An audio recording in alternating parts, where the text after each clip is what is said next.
Donc, bonjour. Bonjour. Alors, vous m'accueillez aujourd'hui sur votre exploitation.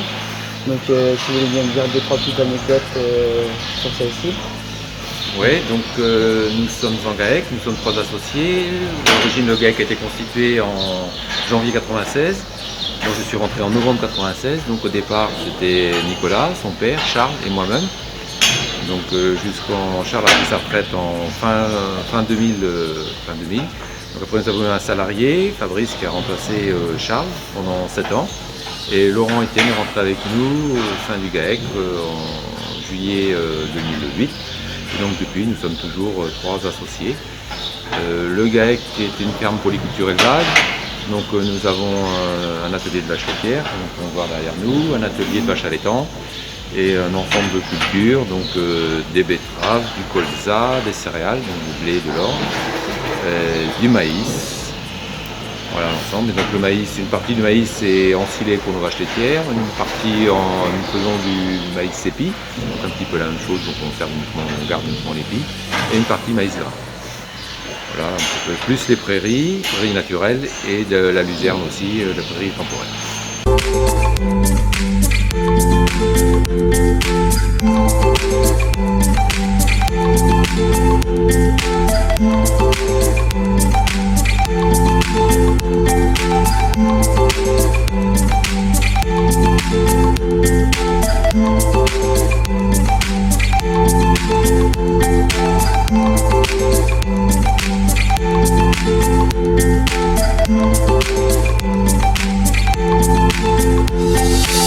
Et donc l'été environ du 15, selon les années, du 15 mars au 15 novembre, les vaches laitières peuvent sortir. Nous avons environ 7 hectares là auprès du bâtiment consacrés aux vaches laitières, divisés en 7 petites prairies d'1 hectare. Donc nous faisons un pâturage tournant. Les animaux changent de prairie environ tous les 4 jours à une semaine en fonction de la production d'herbe. En décembre 2013, nous avons installé un robot à l'emplacement de l'ancienne salle de traite pour économiser de la main d'œuvre et un petit peu de souplesse aussi le week-end. Une économie de main d'œuvre quand même. Oui. C'est un intérêt. Et puis en période estivale où il y a beaucoup de chantiers Oui, tout à fait. Le robot travaille 24 heures sur 24. On peut se libérer. Nous sommes moins contraints au niveau des horaires. Nous passons quand même comme avant, quand même 2 fois par jour, matin et soir, pour surveiller l'ensemble du troupeau, les vaches en retard, voir la santé des animaux. Mais on n'a pas une contrainte d'heure et le temps consacré est quand même moins important qu'en salle de traite.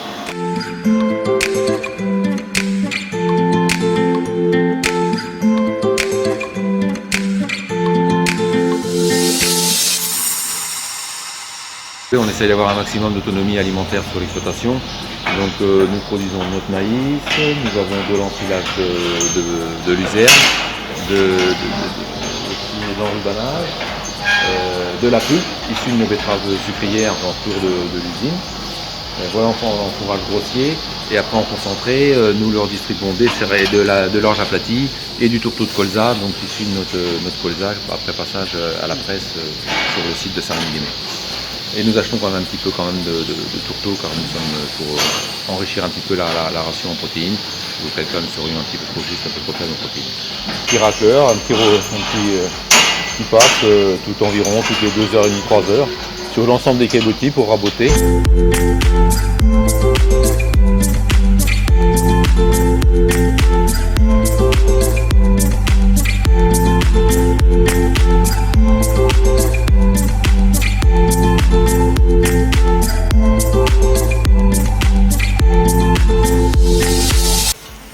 Donc là on distribue du tourteau de colza, c'est notre production.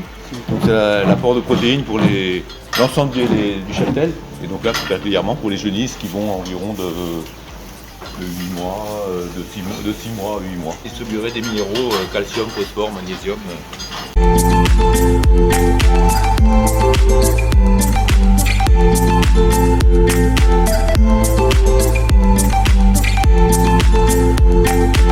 Donc on a environ 35 vaches allaitantes. Et donc après on a les genisses qui suivent, donc environ 15 genisses de 2 ans en blonde et 15 genisses d'1 an aussi pour l'ensemble de cheptel. Donc ce qui nous fait environ 70 animaux de plus d'1 an environ en blonde d'Aquitaine.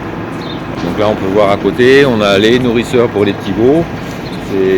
Donc ils peuvent venir manger uniquement pour eux du concentré dans cette installation. Il y a une réserve d'aliments et donc ils ont de l'aliment à volonté par lequel ils peuvent manger en façade. Et il n'y a qu'eux qui peuvent rentrer dans le petit paddock devant le nourrisseur. Pour soulager un petit peu, pour soulager les mères, car souvent ils sont très très gourmands et donc ça évite un petit peu d'épuiser les mères aussi et ils sont mieux nourris. On a 2 taureaux pour l'ensemble du cheptel et donc là voilà le plus jeune des deux. Voilà, donc maintenant je vais les pailler.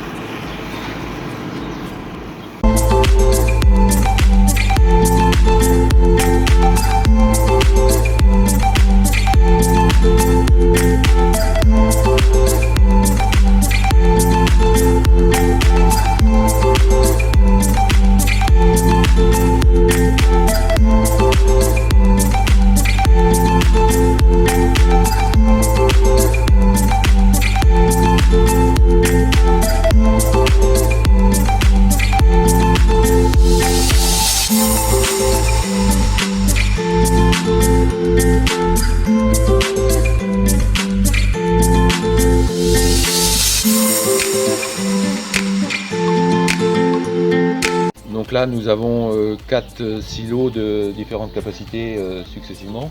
Donc là nous sommes devant notre silo de maïs en silage, qui est le plus conséquent, qui nous fait presque quasiment toute l'année.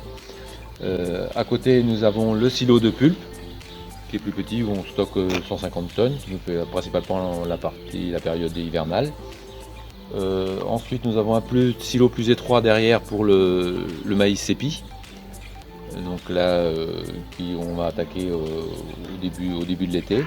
Et derrière, nous avons un silo légèrement plus étroit que celui-ci pour l'ensilage de luzerne et l'ensilage d'herbe, que nous reprenons aussi souvent en début d'été. Et donc là, derrière nous, on peut apercevoir notre stockage de céréales, nous avons construit en 2016. Donc nous avons 3 cellules. La première, c'est une cellule sécheuse pour notre maïs grain. Donc à côté de la cellule sécheuse en haut, nous avons la chaudière. La chaudière pulse de l'air chaud sous un plancher qui est situé environ à 40 cm au-dessus du socle en béton. Et donc l'air chaud est pulsé et traverse tout l'ensemble de la masse. Et au fur et à mesure que l'air chaud traverse le maïs humide, il capte l'humidité et s'échappe en haut avec de la vapeur d'eau par les petites cheminées. Et donc les cellules suivantes, la cellule suivante c'est une fois que c'est du stockage de maïs ici. Quand notre lot de maïs est terminé, au bout de 6 jours, le maïs est transféré dans la cellule d'à côté et on peut refaire à nouveau un deuxième cycle et un troisième en fonction de la capacité à côté. Mais voyons, faisons 4 cycles, pour faire 4 cycles par an. Et on évacue.